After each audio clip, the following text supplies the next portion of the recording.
Meditation is something that is on everyone's lips this day. It's a word that you hear a lot. And if you actually ask 20 people about what they think of meditation, you probably get 20 different responses. And it's a little bit like the dandelion here. You know, if one person may look upon the dandelion here and say, oh gosh, I don't want that in my garden because it will give rise to so many more dandelions, so I better take it away immediately.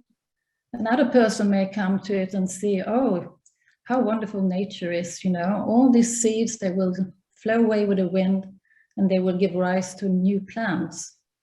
And then yet another third person may say, oh, what a beautiful, perfect sphere. Just look at the differentiation at the periphery and look how they all join in the center. And it is a little bit like that with meditation. However our mind is conditioned, that's the way we will view meditation. So this talk is an attempt to guide us through the very simple ways of how we can use it, hopefully in everyday life.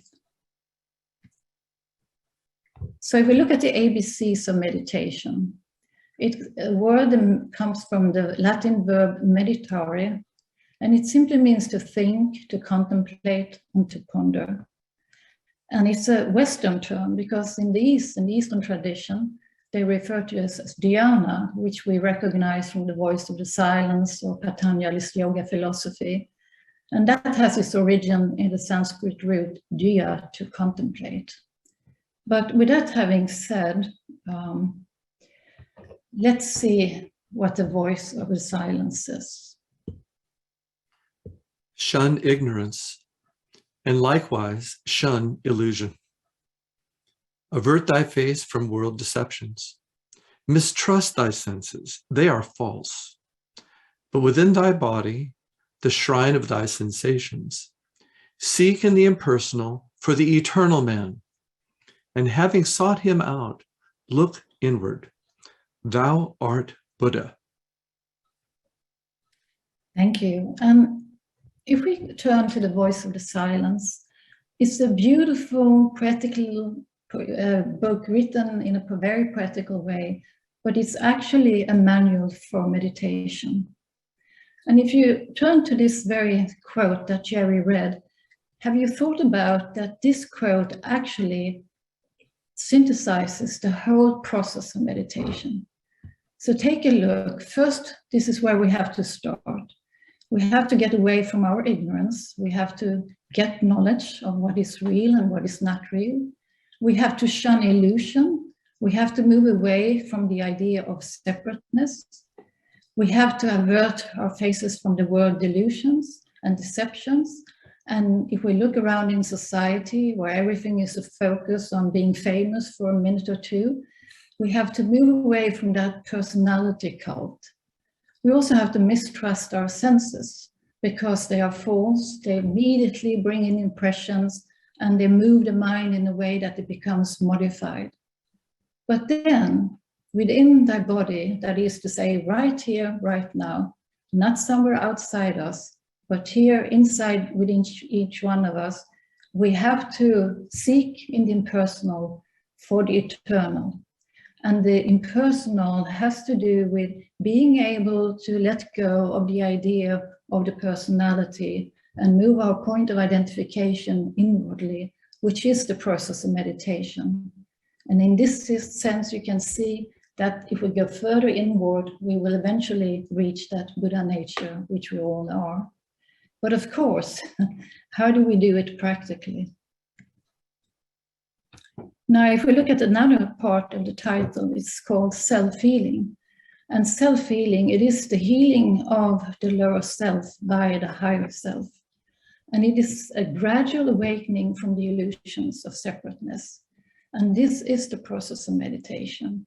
We know we have meditation that is, maybe a certain hour of the day or a certain moment that we set aside, but we also have the lifetime meditation. And this is the gradual awakening from the illusion of separateness. The other day, I got a question from a dear friend of mine who has known me for 50-some years, who has attended some of our meetings, our study classes.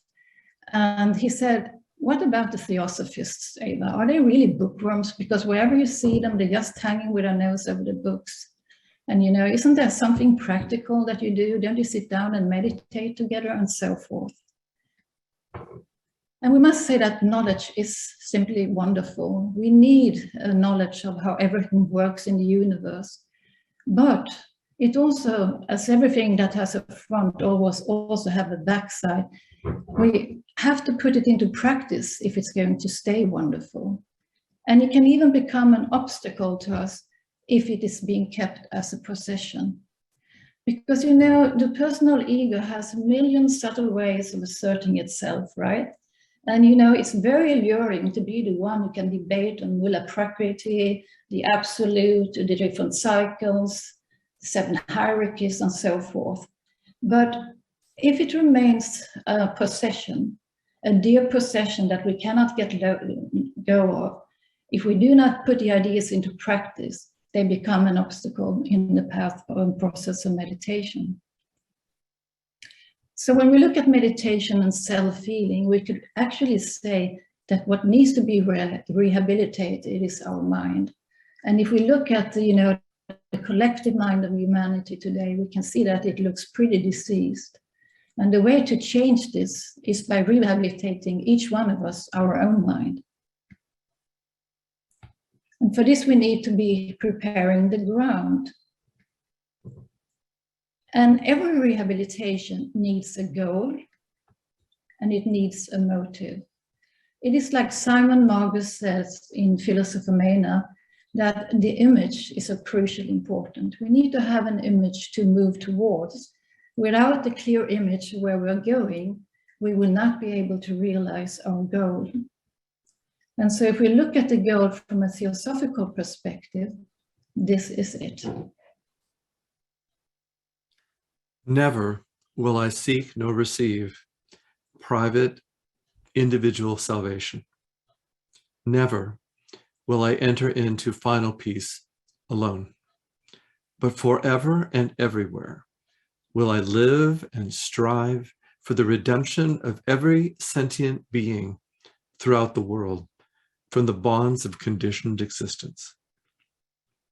So, just as a great musician needs to strike a keynote for composing a masterpiece, so this will be our keynote for our process of meditation.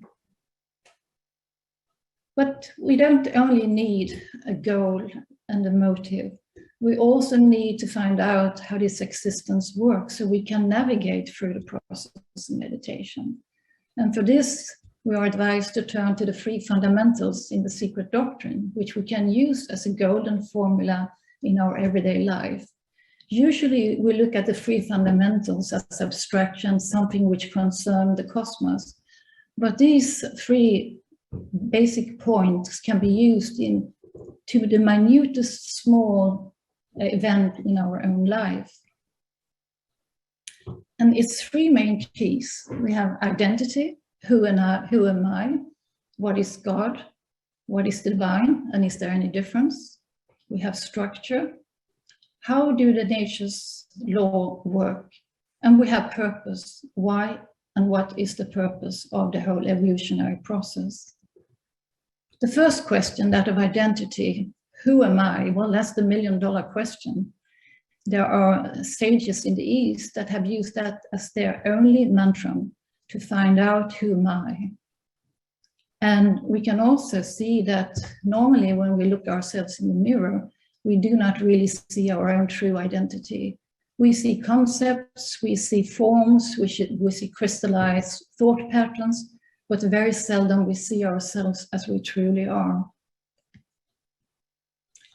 So what is this with a point of identification? What do I identify with? And here comes the crux of the matter.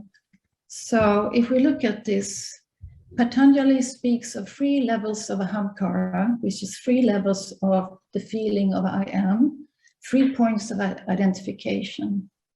Now, at the dawn of any great evolutionary period, universal consciousness, the universal point of identification, where we're all one, which is our true Buddha nature, emanates in numerous amount of individualities as a reflection of itself.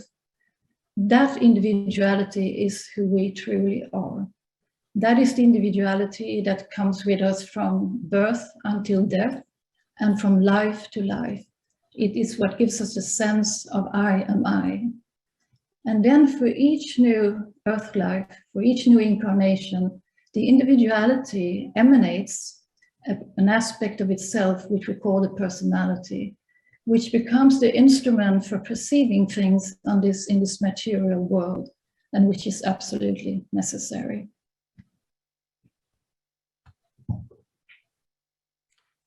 Mind is like a mirror. It gathers dust while it reflects. It needs the gentle breezes of soul wisdom to brush away the dust of our illusions. So we can ask ourselves, how do we clean up our mirror? And what is actually the dust? Oops, here comes another picture. How did that came into the presentation? So honestly, a question to you all guys who are listening and viewing is, what is the first thought that comes into your mind when you see this cinnamon bun? Does it evoke a kind of memory of something that you have tasted in the past, maybe in your grandmother's kitchen?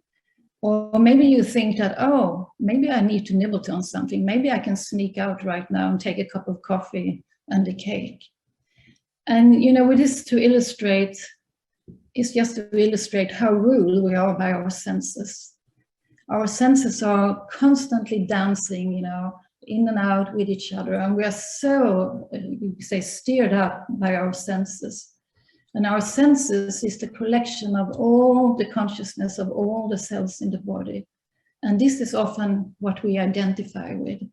And we could say that our current point of identification from that perspective is that we identify with the dust in the mirror. Now, the modifications of the mind is what the dust is called in Patanjali's yoga aphorism. And what are those modifications?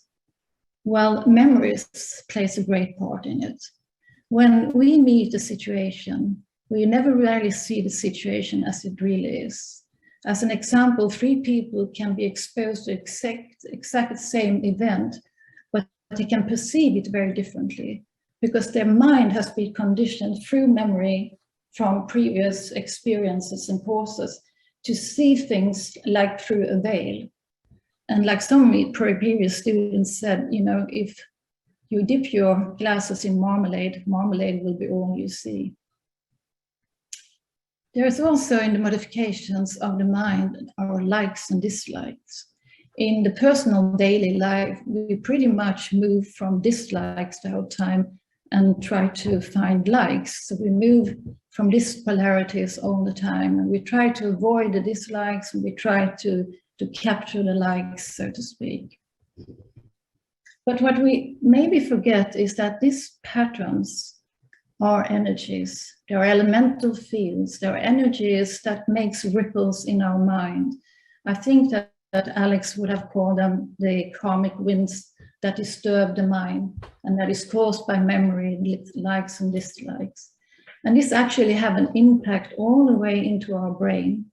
The latest research in medical science is that, for example, if you have a pain in any part of the body, and that pain continues for more than 3 to 6 months, which is considered then to be a chronic case, it has actually created a pain loop in the brain.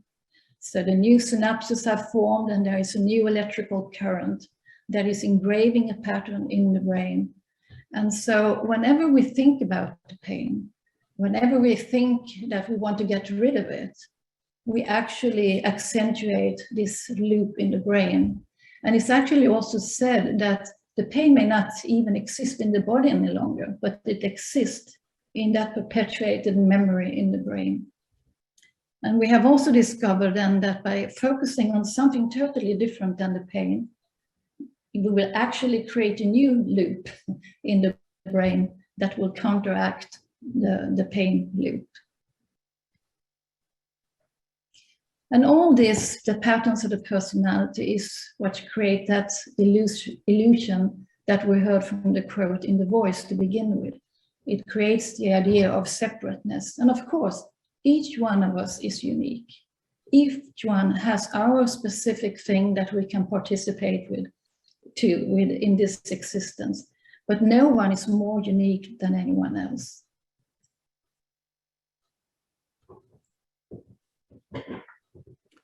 Concentration, or yoga, is the hindering of the modifications of the thinking principle. So here we are. How do we then stop all these things? Einstein was very wise. He said that no problem can be solved from the same level of consciousness that created it. Now, some of our most ingrained habits, we are so identified with that we don't even perceive them. So in order to be able to change any personal pattern, we have to create that healthy distance, like a meta perspective, where we can watch ourselves, where we can regard ourselves from a bit of a distance in order to be able to change it. So guiding the mind in a spiritual direction demands a shift in our point of identification. If we would ever know and understand our natures, we must first understand that there is in us that which never changes at all. Whatever changes are brought about by it, we never are the things we see or feel or hear or know or experience. So how are we going to find out that sometimes have been called the witness position?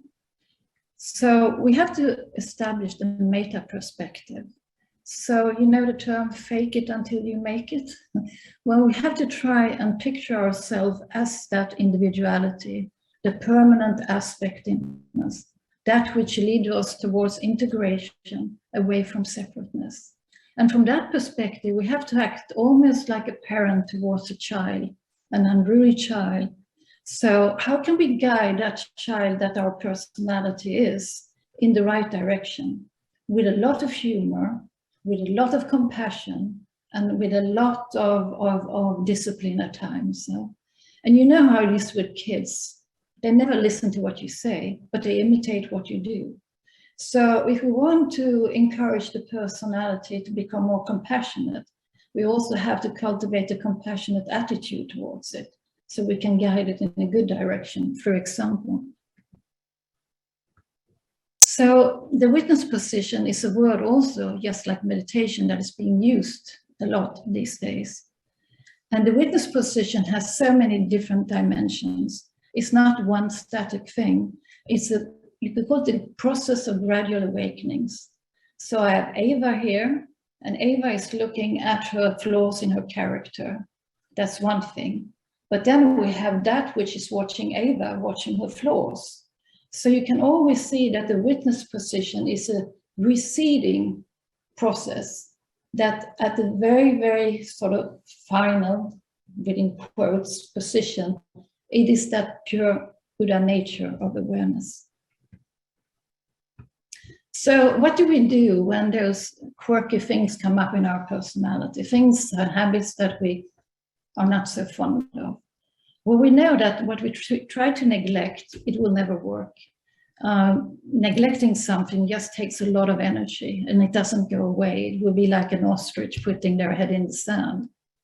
We also know from an occult perspective that if we act it out, it will reinforce the actual force, just like with a pain synapses, loop in the brain. So suppressing it doesn't work either. It's like, keeping that ball beneath the water, and then as soon as you let go, it splashes up in your face. And of course, we cannot identify with it either, because then we don't have that healthy distance. So one perspective to do it is first to observe it from the witness position. So when I come into the supermarket and I find myself becoming impatient with the people in front of me because someone cannot find a credit card, then I can step back, watch my mind, and see what qualities am I letting into my mind right now, and how can I cultivate its opposite. Now, there's a very useful mantra to challenge the personal point of identification. And some of you who have heard me talk before may have heard it before, and you may also have tried it out. But for those of you who haven't, I would challenge you to try it out. So it comes from a story from a Swedish author called Björn Natthiko Lindeberg. And he is a famous guy here in Sweden. He was a very, very well-known investor. At the age of 24, he had all the luxuries that he could have. Each day in the morning, he would stand in front of the mirror, he would adjust his tie, he would put the thumbs up and he said, "You can make it, Björn." And then he would go out and he would try to sell in all sorts of projects. And every morning he would repeat the same ritual until one morning when he stood there, had adjusted his tie, put up his thumb, and he said, "No, I can't do it any longer. I cannot make people invest in things that are actually harmful to the planet, for example."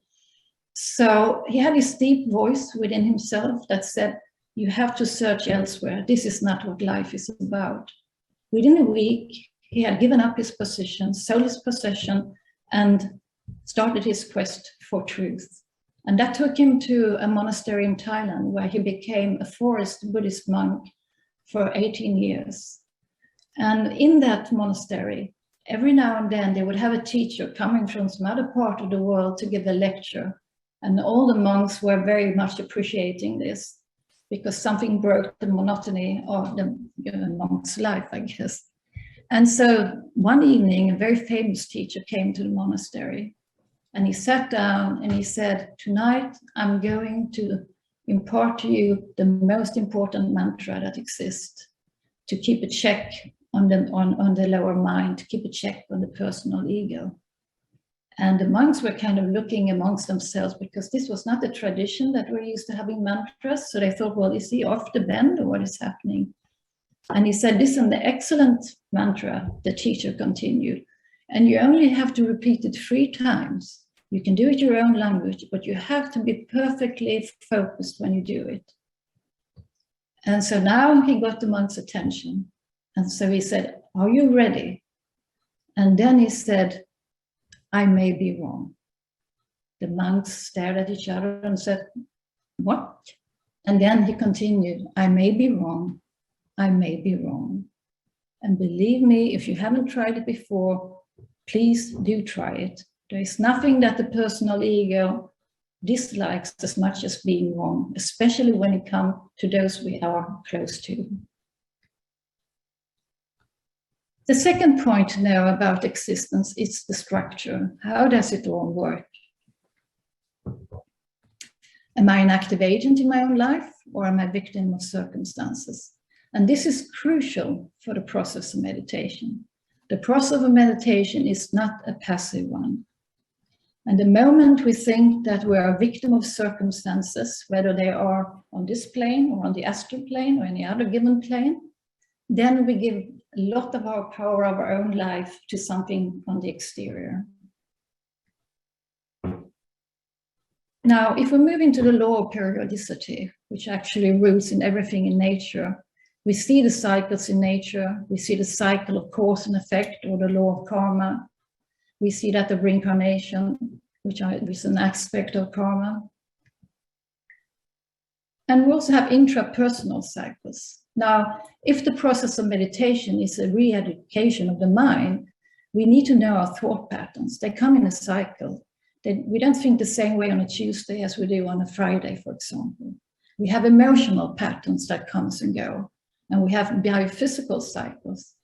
We do know that each organ in our body has its own cycle, and that's why you get jet lag when you travel from one time zone to the other, because the heart and the head arise in real time, whereas the liver, the spleen, the kidneys, and so forth takes time before they find their rhythm again. So when all the organs have refound their rhythm, that's when we say we have come over jet lag. Now, 3 main cycles that are important is the meditation cycle, the 24-hour daily cycle, and the reincarnation cycle. Now, the meditation cycle is a practice for the 24-hour daily cycle. And the 24-hour daily cycle, in its turn, a practice for the reincarnation cycle. So let's look at it together. So here in the waking state, at the bottom, we sit down for meditation and we need to concentrate. In all, ancient traditions of meditation, focusing the mind, quieting the monkey mind, stilling the modifications of mind is the very first step in meditation. So say, for example, that you can meditate on many things, a mantra, a color, a sound, a geometrical symbol, or a concept. So say, for example, that you desire to focus on compassion. Now, if you can keep your focus on compassion and not let any other thoughts interrupt, then you move into the next stage, which is that of contemplation. And in the state of contemplation, you go through all the different concepts that has ever been, associated to the word compassion, all the ideas. And if you persist in that as well, you will go into the third state, which is that then of meditation or just witnessing.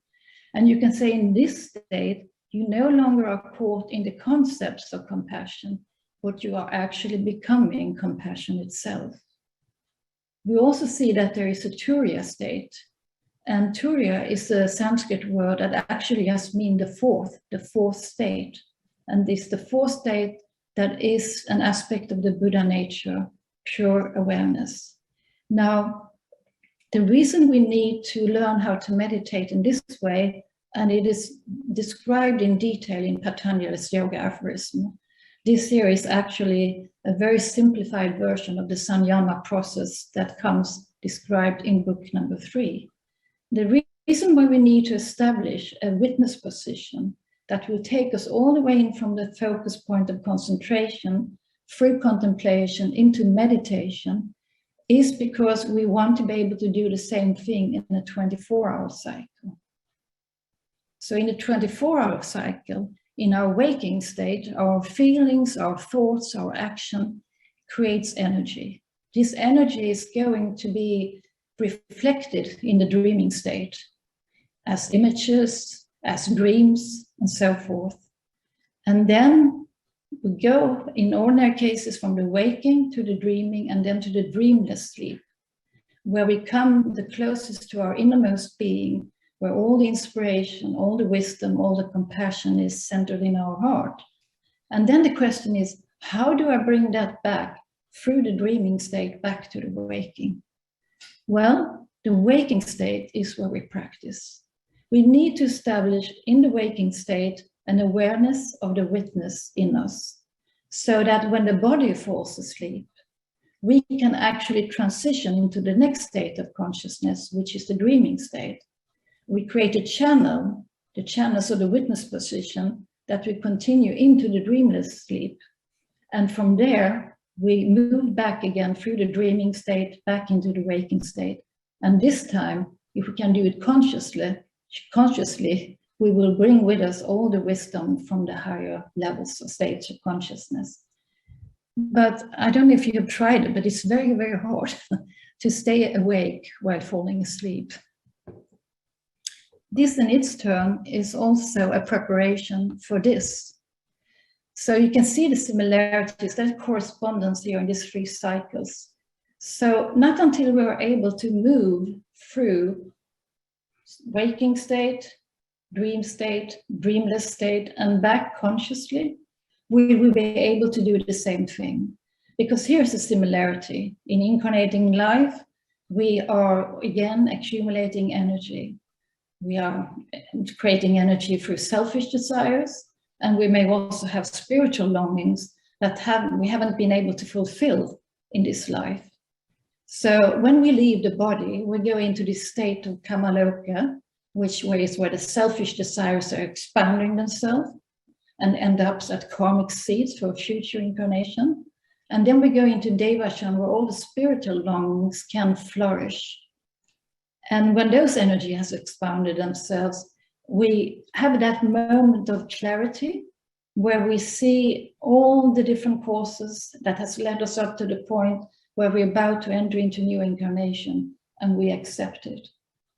Now, for a Mahatma, who has mastered going from waking through dreaming to dreamless sleep, and also have mastered to go from incarnated life through these different levels, will eventually not need to go through the levels because they will already be lived here and now, so to speak. So meditation is about the preparation for moving through the different states of consciousness, whether it's the 24-hour cycle or whether it's for going from one life to the next with an intact point of identification. And we have wonderful examples of this living today. Someone like the Dalai Lama or other persons within the Tibetan Buddhism tradition that are called tulkus, those that can reincarnate consciously. And then we come to the third point of existence. What is the purpose of life? Well, the purpose is evolution. We need to realizing our potentials, our Buddha nature, through self-induced efforts, so no longer a victim of circumstances.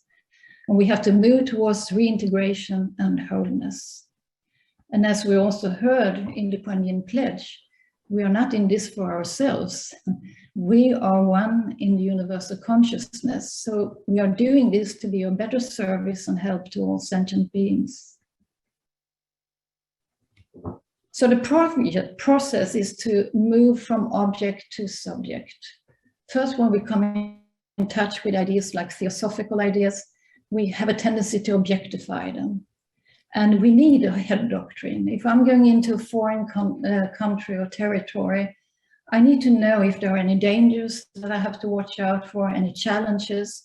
It's like mapping out the path and the process of meditation. But the heart doctrine is actually walking the path. And sometimes it has been said about us theosophists that we are like people that go to very exclusive restaurants and we spend most of the time just reading the menus and we read them over and over again, but we never actually get to eat. So the heart doctrine means to walk the path and not just to talk about it. This path is called Antaskarana within the theosophical literature, a Sanskrit word that means, among many other things, the bridge or the channel between the higher and lower aspect of our consciousness. You know that famous passage in The Voice where it says, you cannot travel on the path before you have become that path yourself. So what is this mysterious path that, whether it leads to the east or to the west, is always where you are? Well, one way of looking upon it is that the path is a state of consciousness. And in all those moments when we are managing to realize a spiritual fulfillment in our daily life, being able to do something that is totally selfless, those golden moments, we are on the path. But we can also see that most of the time we are like those shadows outside of the path that is also described in the third fragment of The Voice.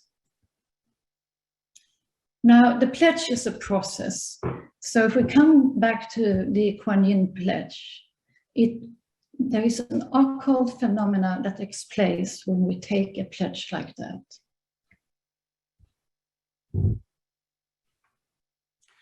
Changes may occur in the instrument during one life so as to make it appropriate for a new class of karma. This may take place through intensity of thought and the power of a vow. So let's look at what is actually happening when we take a pledge. Well, we begin to establish an inner dialogue by activating the polarities of our different points of identification. Taking the pledge is confirming the universal point of identification within ourselves. And it is also activating the individual point of identification. And so when we take the pledge, we feel inspired, and that inspiration comes from our higher self. So with that inspiration, in order for it to become a communication, a dialogue, a path, it needs that personality keeps persisting and aspiring towards a higher state of consciousness. Then there is that flow of polarity. It's like a magnetism that's being set up. And of course, it can only work also if you apply it. So inspiration, aspiration, and application is an occult process that kicks in when we take a pledge and we try to stay true to it. This is a famous statement, isn't it? Ethics or applied metaphysics. So we've been talking about a little bit about the metaphysical aspect of meditation. But in order to transform our mind and the different vestures of the mind, we actually need ethics. There's no way around it. Ethics is the foremost of all. We also have it as the very basis for the theosophy to form a nucleus of universal brotherhood. So the path or the process of meditation consists of 7 transcendental virtues, the paramitas as we find them in the voice. These are 7 golden keys to the 7 portals. The golden keys are us. We are the key to those portals. At the moment, I would think that most of our keys are a bit rusty. So how can we, transform our rusty keys into golden keys so they can open those gates? Now, each paramita is 7-fold. It means that in each paramita, the other 6 are also represented. If we add that up, it becomes the 49 fires. The 49 fires are our whole constitution that we have to activate in the direction of compassion to be able to fully realize our Buddha nature. Now, we tend to forget sometimes that the paramitas are actually occult forces, because the key that is going to unlock the door or the portal that will then bring in those forces or shaktis into activity, they are actually the very essence of the Dhyani Buddhic consciousness. So these are actually the forces that emanates in 7 different rays from the one universal consciousness. And once they emanate, they become twofold. They can be used for good purpose, unselfish purpose, or they can be used for selfish purpose. So there always has to be this balance between the polarity, the horizontal polarity of the opposing forces. We also see it described in documents over the lokas and talas. There have to be a loka, positive aspect, and there have to be a tala, a negative aspect. And you know how it is said that if Mahatma uses a power to create a psychic phenomena, the same amount of energy will be at the disposal for the darker forces of nature. So what happens when we take the pledge and we try and practice these virtues? Well, what happens is that we set in motion the exact same process. So let's take a look how we activate the horizontal axis. So take Dana, the keynote for the 7 paramitas, that of love and charity immortal. And just look at it. This is a polarity. So the more we strive towards practicing charity and love immortal, the more we'll also activate the other polarity, which is everything that counteracts charity and love immortal. And it is kind of discouraging because here I am, a spiritual searcher, a seeker. I try to be more charitable. I've taken the pledge. I want to be more compassionate. And all of a sudden, all these things are creeping up to the surface, like in a melting pot. All the dirty metals or, metals comes up to the surface. And so it can be discouraging, but then we have to remember this is part of the process. And as much as I push in one direction, the more we will drudge up to the surface. Couldn't be in another way because it has to come up to the surface. Anything that is counterpart to the love immortal will come up to the surface because it needs to be dealt with. Now, if we look at Sheela, harmony in thought, word, and act, well, look at someone like the Dalai Lama. When he speaks, even if it's 800 persons sitting there listening to him, each one feels that he speaks straight to their heart. Now, this is the power of Sheela, the power to cross through thought, word, and act, and reach out. And when a person like that does it, others listen. Now, I don't know how it is for you guys, but very many times I find myself thinking one thing, saying another, and acting in a third way. So even if I do have my golden moment, like we all do, and when we do, we see how there is a flow, how we make an impact if we do it with a compassionate attitude. Shanti is the virtue of patience. The force of patience is one of the stronger forces, because patience is not only about being impatient and a counterdote to that, because impatience is not to be able to stay in the present moment. So patience means to be able to be focused here and now and not let the mind stray hither or thither, to be able to listen in the conversations I have with other people, to be able to be present in everyday situation with that compassionate attitude that the keynote of Dana transmitted to us. Vairagya is an interesting virtue. It's in the middle. You have 3, and then you have Vairagya, and then you have another 3. It stands for equanimity and discernment. It says that indifference to pleasure and pain, truth alone perceived, which makes no room for further karmic action, right?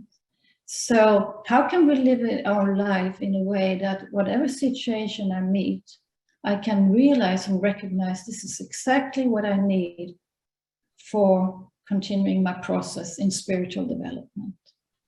Now, if we take an enlightened being who has lived in perfect equanimity like that, they have cleaned their mirror out of the dust. The mirror is reflecting the pure light of Buddhi or perfect discernment, and so can see clearly in all situations and can also be able to interact with any being on any given level or plane. So for us, we also have those moments in miniature, moments where we actually are in balance. And when we're in balance, well, then we're more apt to listen to our intuitive faculty. And it's interesting because once we are in balance like that, we will find that the spiritual will, even if just for a moment, becomes free from personal desires. It soars upwards. And it is this, you could say, that brings an enlightened being into states of samadhi or meditation. But for us, maybe it gives rise to enthusiasm, to devotion, to want to try to do more to progress on the path. And for the enlightened being, it means perfect concentration or awareness. And we can all recognize that we also have those small golden moments in our life when we have a perfect concentration, when there is this element of awareness. And remember, it's one taste, and however small you have tasted that one taste, you will not forget it. And then that will in itself give rise to being able to reflect prajna, the wisdom of compassion, or our true Buddha nature. Now,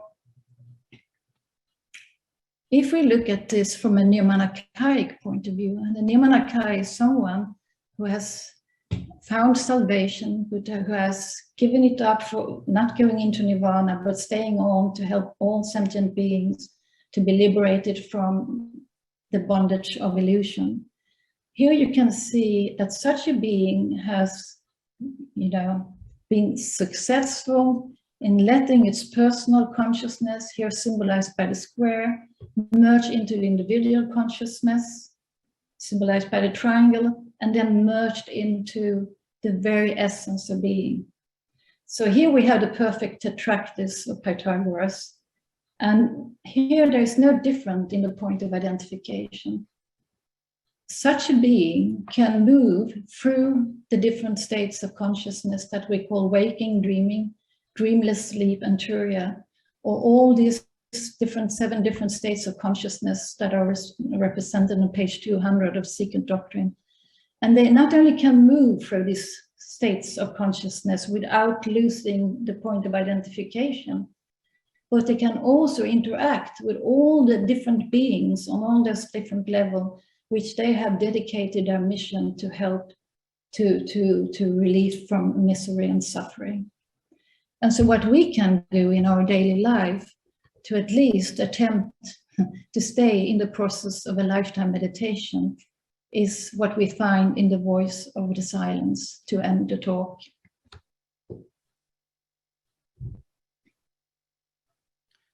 Let thy soul lend its ear to every cry of pain, like as the lotus bears its heart to drink the morning sun. Let not the fierce sun dry one tear of pain before thyself has wiped it from the sufferer's eye. But let each burning human tear drop on thy heart and there remain, nor ever brush it off until the pain that caused it is removed.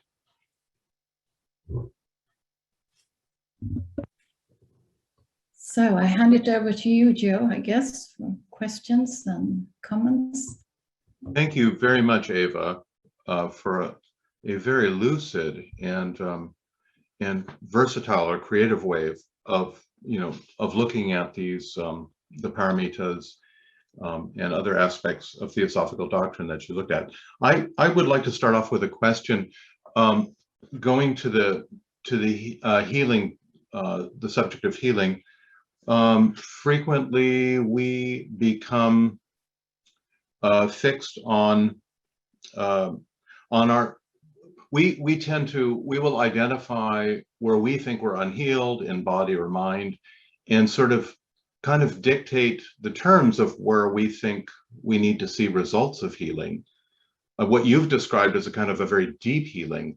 I wonder if you could say something about that, about our expectations of how our own healing should come about, and why those expectations might get in the way of what we really need.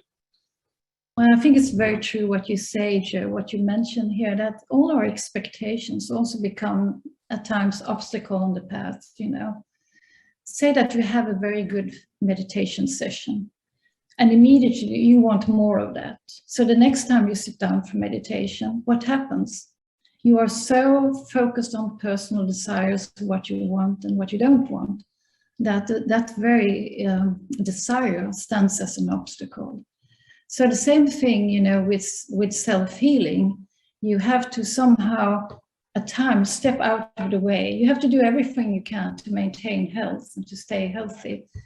But if the only focus become your personal health, then it acts as a stumble block because you're so focused, or one is so focused on the personal ego perspective. So what Mr. Judge is saying, for example, in one of his articles, is that if you're really feeling like kind of depressed, or if you're gloomy, or if you have a lot of pain or suffering, try and do something of a goodness, something good for someone else, to lift off the focus on yourself, because it's actually that self-focus with regards to the personality that becomes the obstacle for the body also healing itself. I don't know, probably there are many students here that has a lot more knowledge than I do, so please let the question go out also to everyone.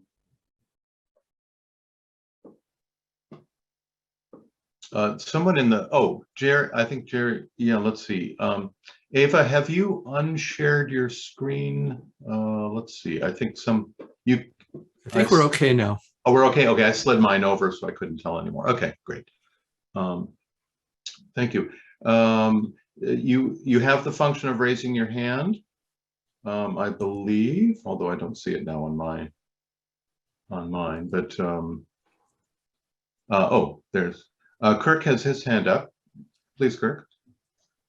Thanks, Joe, and thank you, Eva, for very engaging and beautiful talk, wonderful flow of ideas, and very helpful and insightful. One of the points that you mentioned was in reference to the Tibetan tradition in which you have teachers and students, you could say, of that tradition, who advanced students who can and who do consciously prepare for their next incarnation and consciously maintain a continuity from one life to the next within that tradition, right? So that they, like the classic example is that of the Dalai Lama, and he, in his book, My Land, My People, he describes how in the process of dying, the 13th Dalai Lama indicated where the next incarnation would be. And that gave monks clues as to where to look and so on. And then there was a whole process of discovery that went on. And this is a very long-standing tradition. And so my question is, what would you say is, for persons who are, not, say, established in a long-standing tradition like that, and who yet want to try and develop some continuity between the efforts they have established in this life, presuming they are a benefit and are cultivating some of the themes you talked about. What do you think are the keys to kind of maintaining the continuity of stream and of effort into one's next life? Well, there are very many ways. I think foremost of all, it's our attitude to why we're trying to do what we try to do. So the pledge is crucial. And if you ask me if there would be something that I would like to keep from one incarnation to the next, it would be my intent to continue to try and realize the pledge. I may lose all the knowledge that I have acquired intellectually, as long as I don't use the intent to go on with my quest towards realizing that pledge. And in doing so, I think we fortify an aspect in ourselves that goes beyond the personality. Because in order for us to be able to remember previous lives, we have to be able to establish a point of identification where we realize that we really are this eternal pilgrim. And to the extent that we little by little can realize this, then we will become less and less dependent on the personality, and we will carry over the memory that is called reminiscence, the memory of the soul. But memory of the soul cannot be activated until we have started to identify with that soul that comes back over and over again. So that's one way of viewing it. But let's again put the question out to the audience and see if we have any other thoughts on it.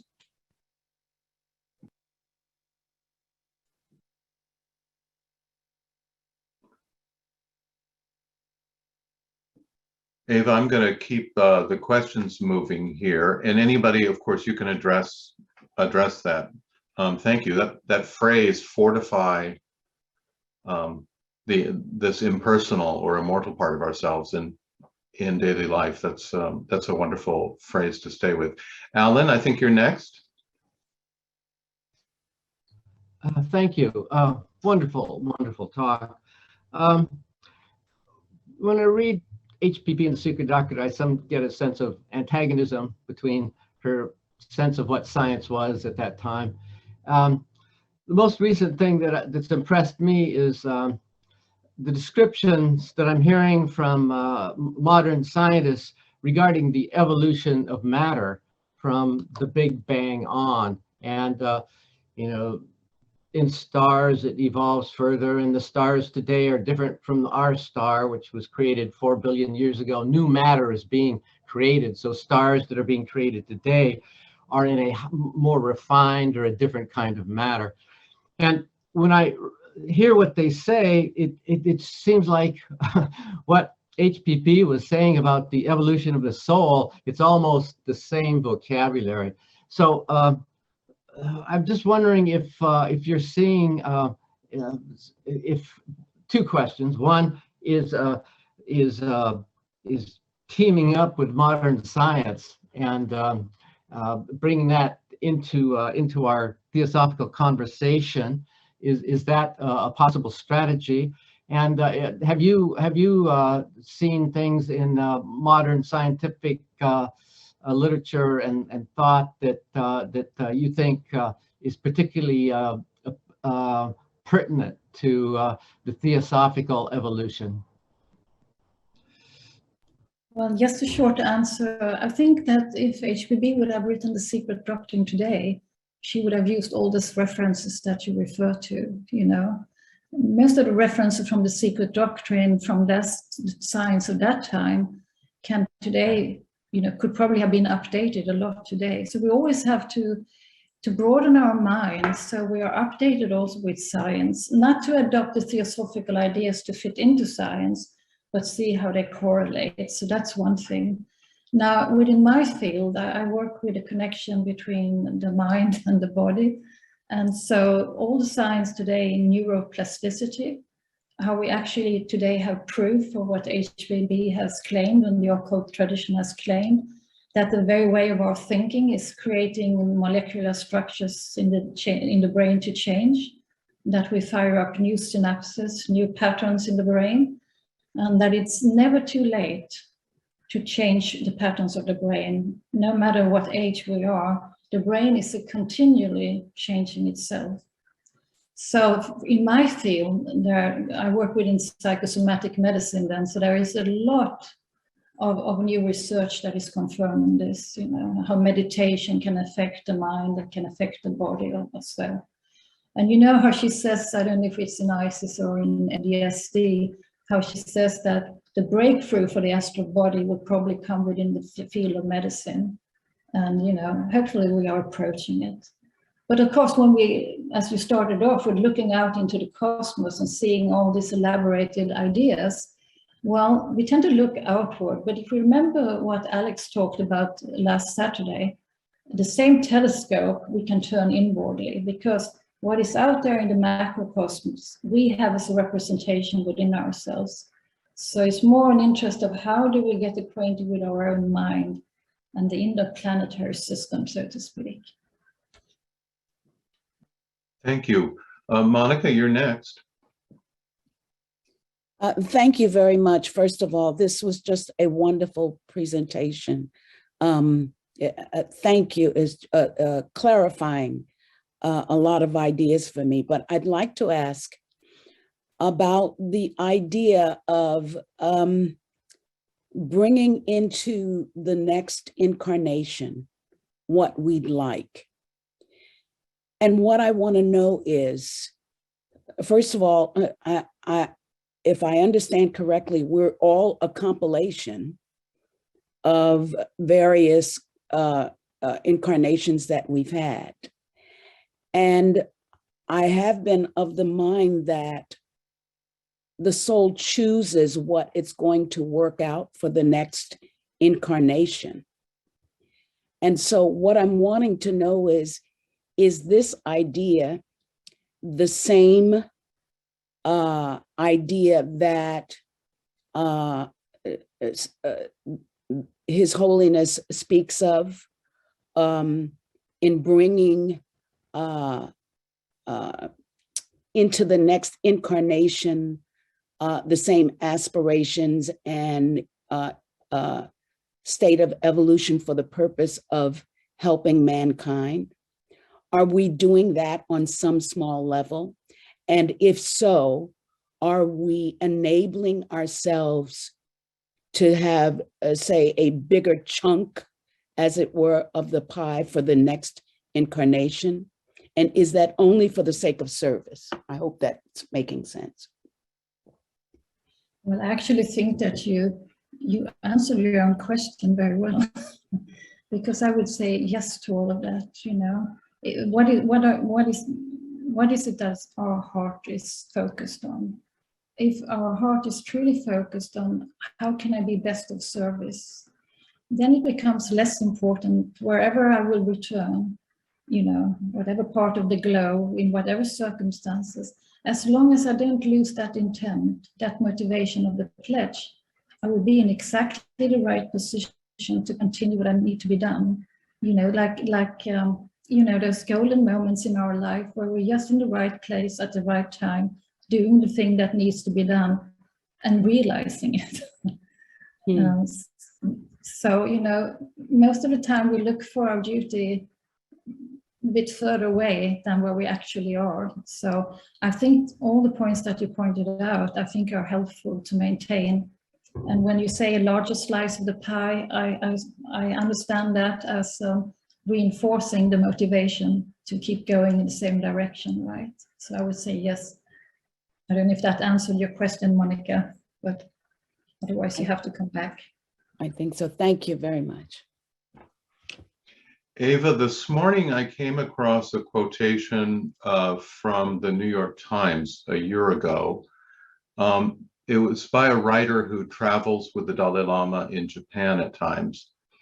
And he said that he heard the Dalai Lama say very often, after watching the planet up close as a leader of his people for what was then 79 years, he felt that the world was suffering through an emotional crisis.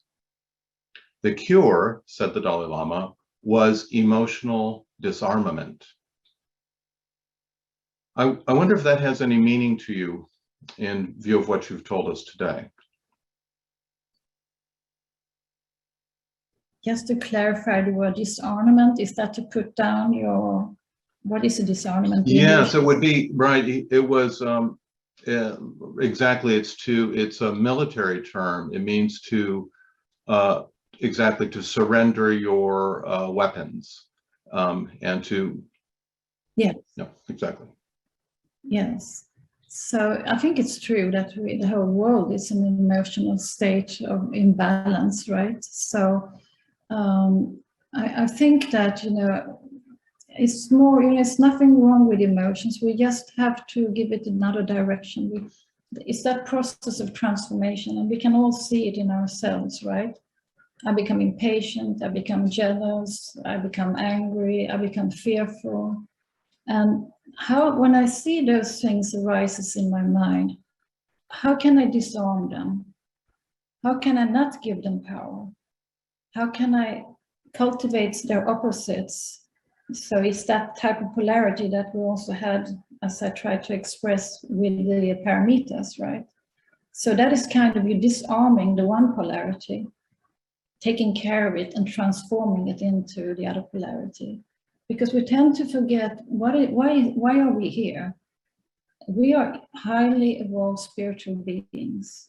We are taking on upon ourselves a bodhisattvic path that we haven't yet become aware of. We're starting to wake up to the fact. So we are here to try and elevate all different things that we come in contact with to a state of higher awareness. So try to transform those field of elementals that carry our emotions or our thought patterns, to transform them into something that become of use for not ourselves, but for humanity and all sentient beings. If I didn't understand the question correctly, Joe, you will need to rephrase it, or I will need help from someone else to explain it. Sorry. No, that's very helpful, actually. The writer said what the Dalai Lama meant by the striking phrase was that we can see beyond panic and rage and confusion only by using our minds, and that part of the mind that doesn't deal in binaries.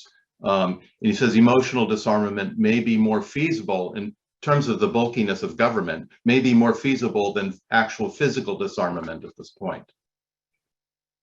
And he also said, didn't he, Joe, that it's all a question about establishing a dialogue. Just like we're establishing a dialogue within ourselves to make a connection with our higher aspects, we also have to establish a dialogue between different beings, right? Because I think, at least the way I understand theosophy, is all about making those connections. Connections inwardly, but also the connections outwardly. Thank you very much. Maria, you are next. Yes, thank you. And thank you, Eva, for a lovely, very well put together presentation. In responding to the question about continuity from one life to another, it seems to me that a universal religious practice, meditation or prayer, is points of silence during the day when the vow can be repeated.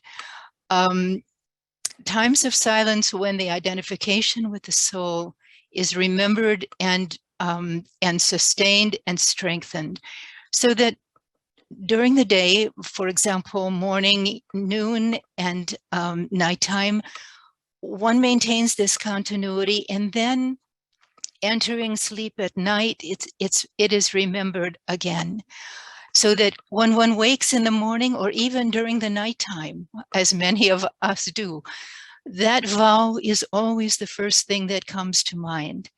And whatever is encountered during the night or day has that soul presence to meet it.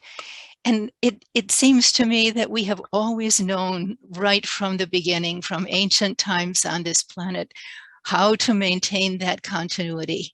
HPB mentions that our thought on incarnating physically, our last thought was that memory of those who helped assisted us into incarnation.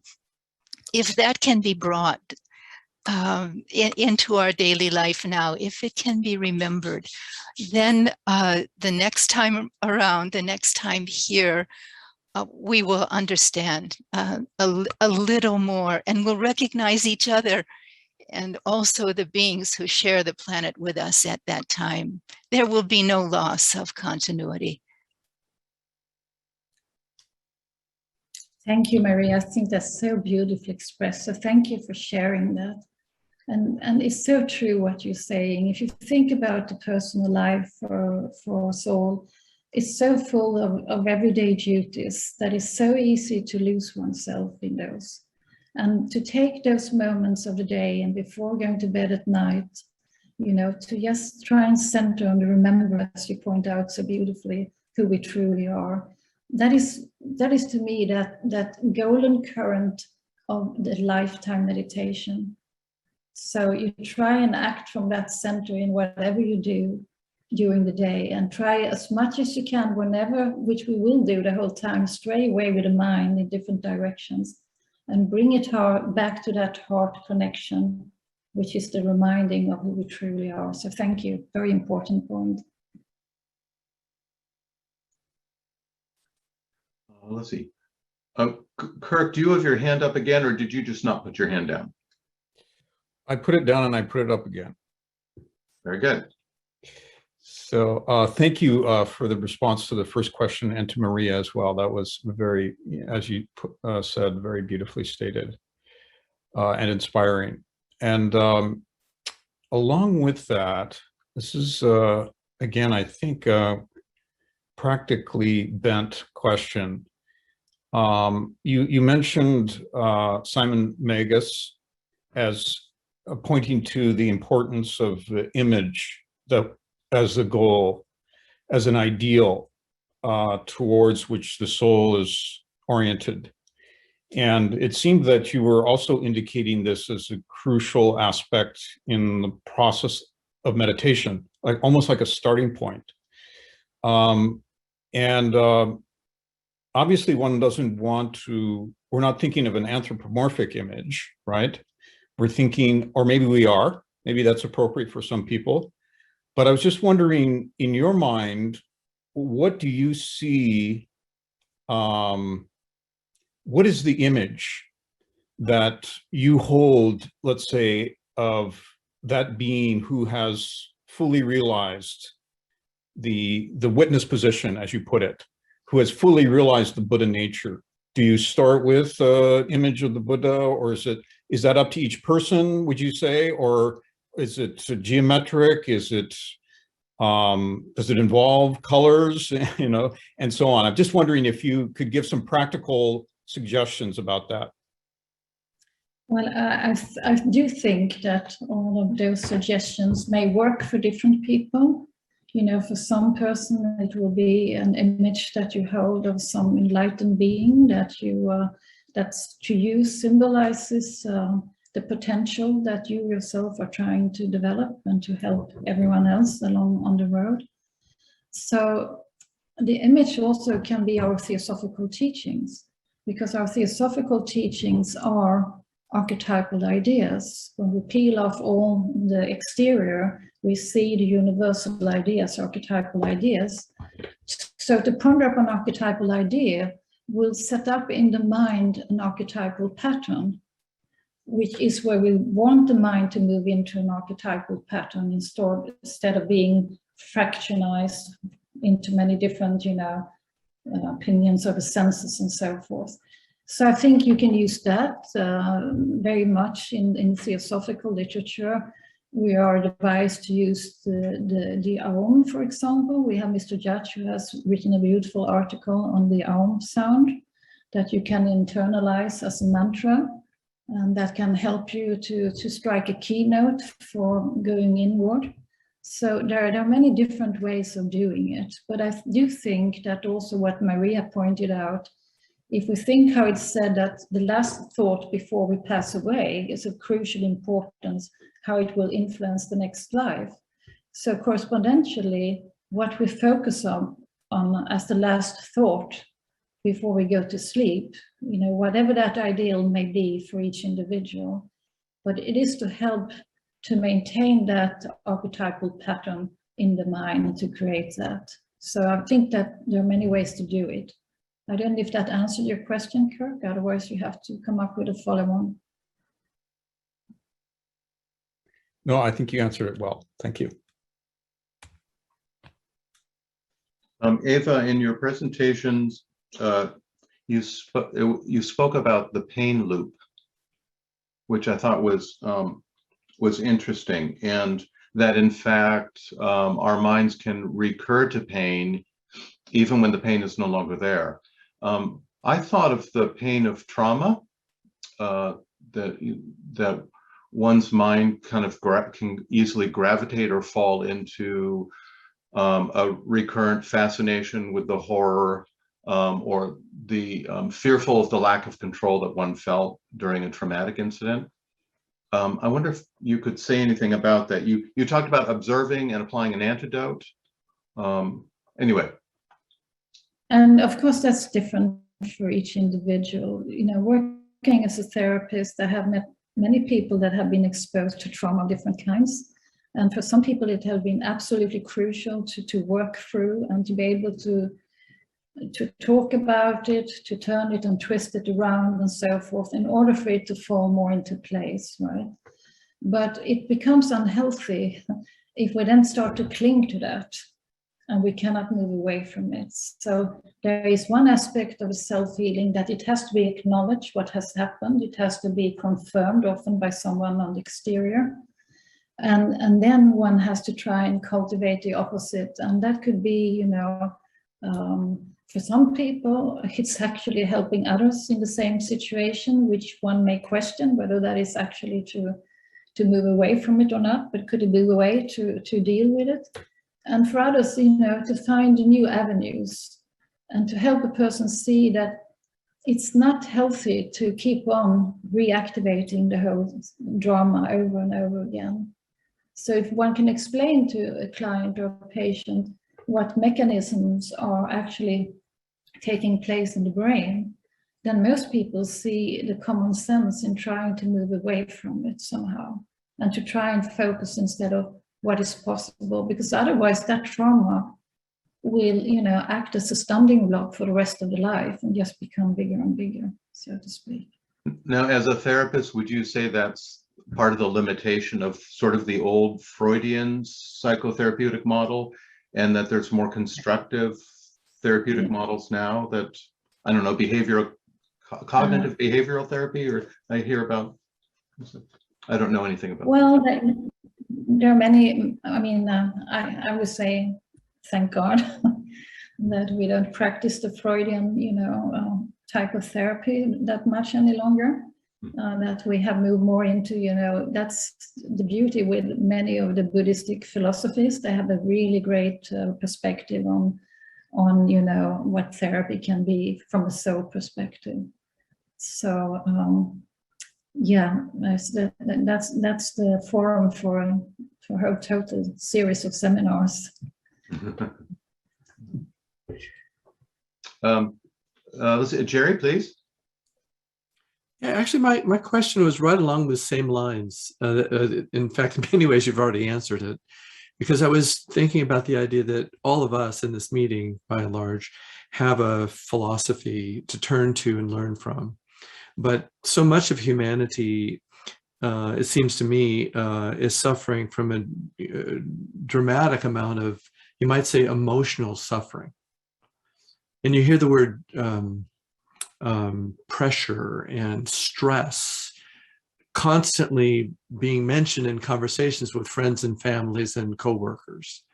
So there's this sense that of a overriding anxiety that humanity maybe is perpetually in a state of, perhaps. So my question, which you've been answering, was, you know, this witness position, this idea of critical distance, detachment, however you might define it, is kind of, it seems to be like a starting point to help an individual start to get a grasp on whatever challenges they're facing.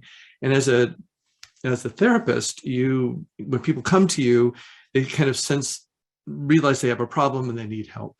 But my question, I guess, to boil it down even further, is for our friends and family who don't have the benefit of the theosophical philosophy to lean on, what are little things that we can do to help the people around us deal with these struggles and anxieties, to move a few inches away from the problem and get a slight amount of little critical distance? Well, I think pretty much the same way that we will do with our children, Jerry. You know, when we have a child that is scared or so, we try to encourage the capacities that they are able to perform, right? So, you know, if you have a small boy who is very bad in maths, but he's brilliant in playing the classical guitar, for example.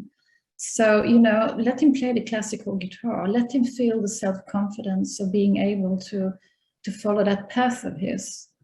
And so in any way that we can strengthen the positive qualities by encouragement, by not focusing or helping to focus on the problems, I think it's helpful. Something that I've written about in my book is that, you know, pain is unavoidable. All of us are going to suffer physical, emotional, psychological pain. Suffering is optional. So stress is unavoidable, but stressing is optional. So at all time, you know, how can we help a person to get that distance? You can feel the pain, you shouldn't avoid the pain, but you don't have to cling to it, so it becomes suffering more than necessary. The same thing, you know, you can, all of us have stress, and it's a absolutely necessary mechanism in our organism to have stress, but the stressing is optional. So we can develop strategies for how to deal with stress, so we don't get identified with it. Because if we get identified with stress, anxiety, whatever it is takes over, it takes totally over.